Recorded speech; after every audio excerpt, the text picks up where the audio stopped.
Nous avons vu que la suspension hydropneumatique, couplée aux chaînes musculaires, permet une adaptation de votre corps à ce que vous vivez en temps réel, à chaque instant de votre vie. Voyons maintenant comment votre corps s'adapte à votre vie. Le diaphragme et les chaînes musculaires travaillent en synergie pour permettre au corps de fonctionner en assurant la gestion permanente des pressions internes et des pressions externes. L'hégémonie, elle est toujours la même. Le corps doit continuer à fonctionner, coûte que coûte, même si les articulations doivent en subir des conséquences sérieuses. Quand on parle d'adaptation, il faut comprendre qu'il en existe deux types. Le corps doit s'adapter à ce qui se vit à l'intérieur de lui, c'est l'adaptation interne. Et puis il y a l'adaptation indispensable du corps à ce qui se passe autour de vous, c'est l'adaptation externe. Regardons d'un peu plus près ce que c'est que l'adaptation interne. Votre corps doit pouvoir gérer vos repas. En effet, quand vous venez de manger, votre estomac il est dilaté. Il n'est pas question que votre diaphragme vienne écraser votre estomac plein. C'est pour cela que lorsque vous avez beaucoup trop mangé et que vous avez un gros estomac, vous avez du mal à vous asseoir bien droit, vous avez la respiration plus courte et vous vous sentez inconfortable. Un gros repas aura des répercussions sur tout le corps par l'intermédiaire de la suspension hydropneumatique. Si cela arrive une fois de temps en temps, bon, c'est pas grave. Vous allez marcher doucement ou vous envisagez une sieste pour vous aider à dépasser le problème et puis tout rentre très vite dans l'ordre. En revanche, chez les très gros mangeurs, l'estomac est dilaté en permanence et il existe une réaction posturale de tout le corps qui peut être extrêmement traumatisante pour toute la structure corporelle, même si cette personne n'est pas en surpoids. De la même manière, si vous augmentez votre activité physique, vous allez davantage solliciter la suspension hydropneumatique à les chaînes musculaires. Donc le corps devra également gérer cela. Ce n'est ni bien ni mal en fait, Il faut juste être conscient de cela. Quand vous prenez du poids ou que vous en perdez, les pressions internes du corps sont modifiées. Vous devez comprendre que cela modifie par voie de conséquence le jeu de vos chaînes musculaires. Une modification de poids n'est jamais anodine pour votre posture tout entière et les enjeux articulaires qu'il y a derrière. C'est aussi pourquoi perdre du poids trop vite ou ne pas assez surveiller sa prise de poids accélère le vieillissement du corps. La manière dont vous vivez votre stress et vos peurs à l'intérieur de vous auront également des conséquences sur votre posture et votre équilibre corporel. Vous comprenez de plus en plus que la manière dont vous vivez vos émotions, en les acceptant ou en les refoulant, a un impact très important sur votre équilibre musculo-squelettique. Pour ce qui est de l'adaptation externe, le corps doit s'adapter en permanence à vos déplacements, à votre travail, aux loisirs que vous avez. Si vous marchez, si vous courez, si vous conduisez une moto, une voiture, un vélo, tout ce que vous entreprenez dans vos journées est géré par cette mécanique corporelle qui fait son maximum à chaque instant pour que tout se passe bien. Mais ce n'est pas tout. Toute cette mécanique doit gérer votre relation aux autres, qu'elle soit harmonieuse ou conflictuelle. Elle doit également gérer votre environnement. S'il est toxique, vous subissez des pressions psychologiques ou des peurs pour votre intégrité physique. S'il est fertile, vous pouvez vous épanouir et vous détendre. C'est également votre mécanique corporelle qui doit gérer vos accidents, vos besoins de confort ou votre sentiment d'inconfort et des situations délicates.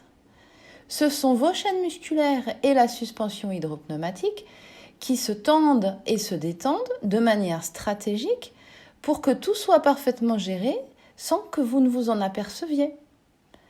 Dans votre jeune âge, tout fonctionne parfaitement et vous n'avez que peu de conscience de ce qui se passe au niveau corporel.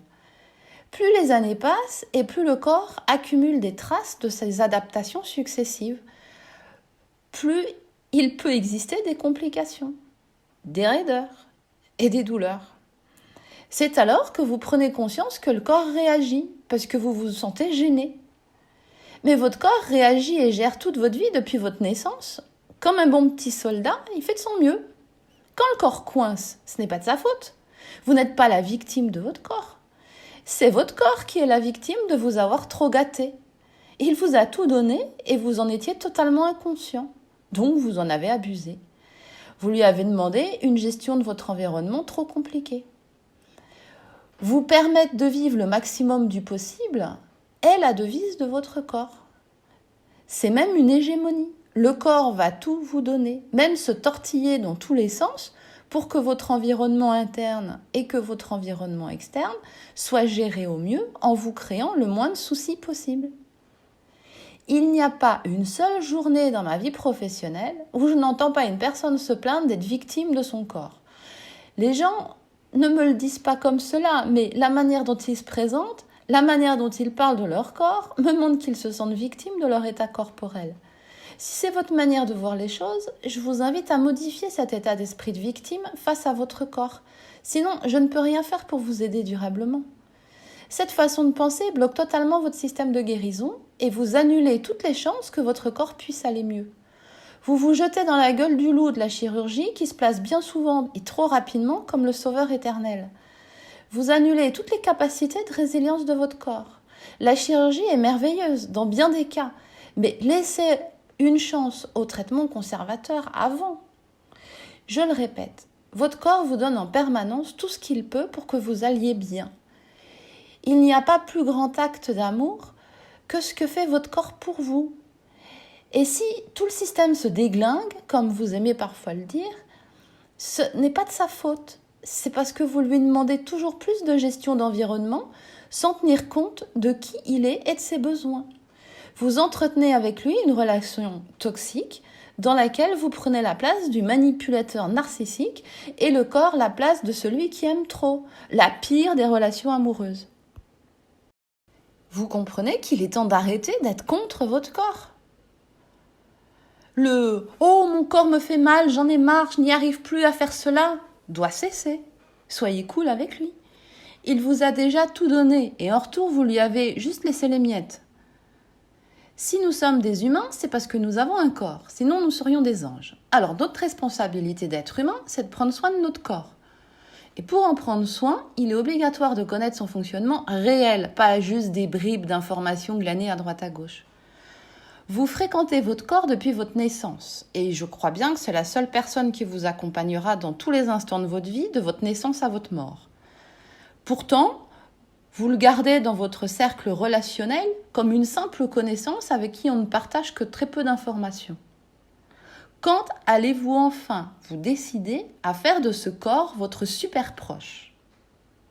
Quand vous êtes seul, qu'il n'y a plus d'amis, plus de famille, plus personne autour de vous, qui reste quand même près de vous encore et encore pour vous soutenir, même au milieu de vos heures les plus noires ? C'est lui. Vous n'êtes pas seul. Vous êtes avec votre corps. Et celui-ci essaye de communiquer en permanence avec vous.